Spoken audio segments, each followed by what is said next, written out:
Shalom, saudara-saudara yang dikasih dalam Tuhan kita Yesus Kristus. Bertemu kembali kita dalam renungan firman Tuhan hari ini, edisi hari Selasa, tanggal 11 Juli 2023.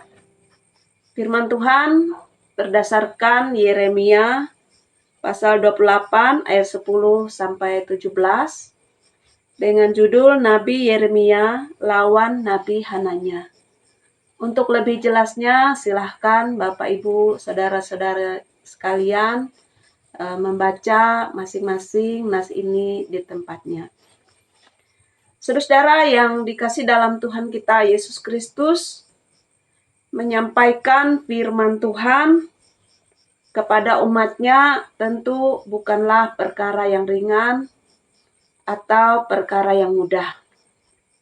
Kita perlu belajar, baik itu latar belakang nas yang akan kita sampaikan, penafsirannya, penulisnya, maksud ditulis, dan sebagainya. Dan yang paling penting adalah apakah firman Tuhan tersebut sesuai kehendak Tuhan atau itu hanya sesuatu berdasarkan keinginan, kehendak, atau pendapat kita sendiri. Sebab kalau ternyata firman Tuhan yang kita sampaikan hanya sekedar pendapat, pemahaman, keinginan, kehendak kita sendiri, itu akan bisa berakibat fatal. Sebagaimana yang diceritakan dalam nas kita antara Nabi Yeremia dan Nabi Hananya, di mana Nabi Yeremia menyampaikan firman Tuhan, Nabi Hananya menyampaikan firman Tuhan. Tetapi firman Tuhan yang mereka sampaikan berbeda satu dengan yang lain, bertolak belakang. Dan terbukti bahwa Nabi Hananya tidak menyampaikan firman Tuhan sesuai kehendak Tuhan, sehingga akibatnya sangat fatal. Kita lihat dalam ayat yang ke-15 dan seterusnya. Lalu berkatalah Nabi Yeremia kepada Nabi Hananya, "Dengarkanlah, hai Hananya, Tuhan tidak mengutus engkau, tetapi engkau telah membuat bangsa ini percaya kepada dusta. Sebab itu beginilah firman Tuhan, sesungguhnya aku menyuruh engkau pergi dari muka bumi. Tahun ini juga engkau akan mati sebab engkau telah mengajak murtad terhadap Tuhan." Jadi menyampaikan firman Tuhan itu bukan perkara yang mudah, itu bukan perkara yang ringan. Karena yang paling penting adalah kita harus berusaha untuk menyampaikan firman Tuhan itu kalau bisa sesuai kehendak Tuhan. Jangan sesuai kehendak kita. Jangan sesuai keinginan kita atau pendapat atau pemahaman kita.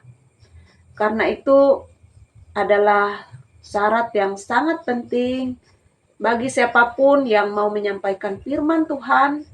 Selain dia belajar ilmu teologi, penafsiran, dan sebagainya, maka sangat penting dia berdoa memohon pimpinan Roh Kudus.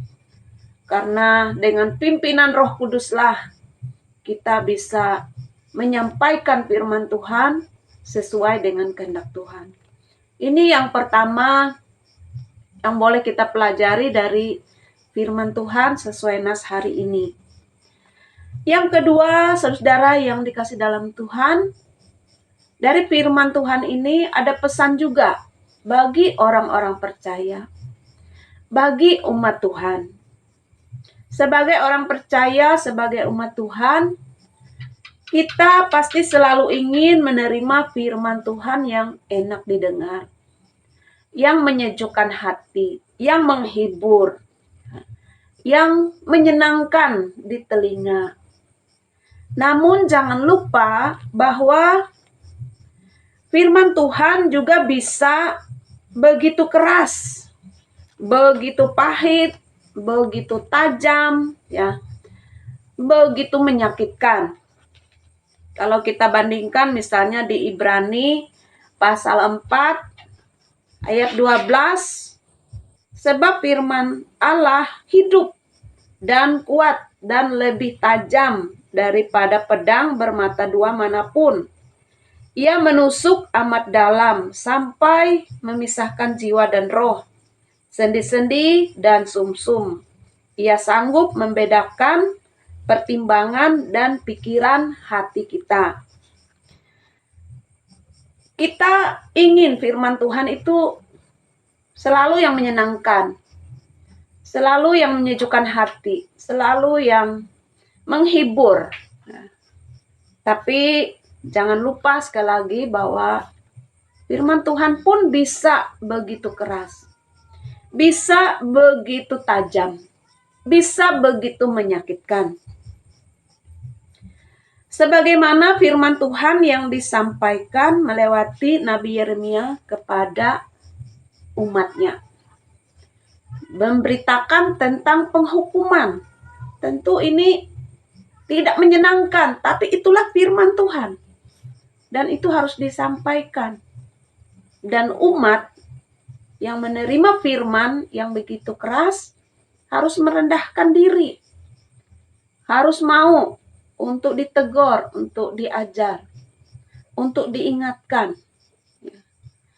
Karena kerap kali firman Tuhan yang begitu keras, begitu tajam, begitu menyakitkan, ada hubungannya dengan kehidupan yang mungkin tidak beres. Kehidupan yang bertentangan dengan kehendak Tuhan. Sebagai contoh, kehidupan orang Israel zaman Nabi Yeremia. Mereka hidup tidak sesuai dengan kehendak Tuhan. Itulah asal mula kenapa mereka harus dihukum melewati bangsa Babel. Dan itu diberitakan oleh Nabi Yeremia kepada mereka. Jadi saudara-saudara yang dikasih dalam Tuhan, melewati firman Tuhan untuk kita hari ini dari Yeremia 28 ayat 10 sampai 17, sama-sama kita diingatkan.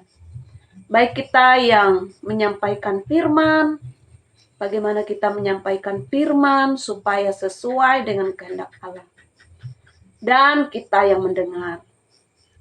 Kita tentu ingin setiap mendengar firman Tuhan, selalu hal yang menyenangkan di telinga, yang menyejukkan hati, yang menghibur. Ya. Tapi jangan lupa, kadangkala firman Tuhan juga bisa mengoreksi, bisa menegur, bisa menghajar, atau menghakimi kita. Oleh karena mungkin ada hal-hal yang tidak beres dalam kehidupan kita. Firman Tuhan bisa tajam, seperti pedang bermata dua, katanya. Ini firman Tuhan untuk kita pada hari ini. Diberkati kita yang mendengar, terlebih menerima, mengimani, dan memberlakukan dalam hidup kita sehari-hari. Amin. Mari kita berdoa. Bapa Surgawi, terima kasih atas firman-Mu yang kami boleh sampaikan dan dengar saat ini. Kiranya Roh Kudus yang melengkapi dan menyempurnakan, memberi kami hikmat pengertian untuk dapat memahami firman Tuhan dan memberlakukan dalam hidup kami. Terpuji nama-Mu Tuhan, kami bersyukur, berdoa berserah dalam nama Tuhan Yesus, Juru Selamat kami. Amin. Demikian firman Tuhan untuk kita hari ini. Semoga Tuhan berkenan kita boleh bertemu kembali pada edisi berikutnya. Shalom.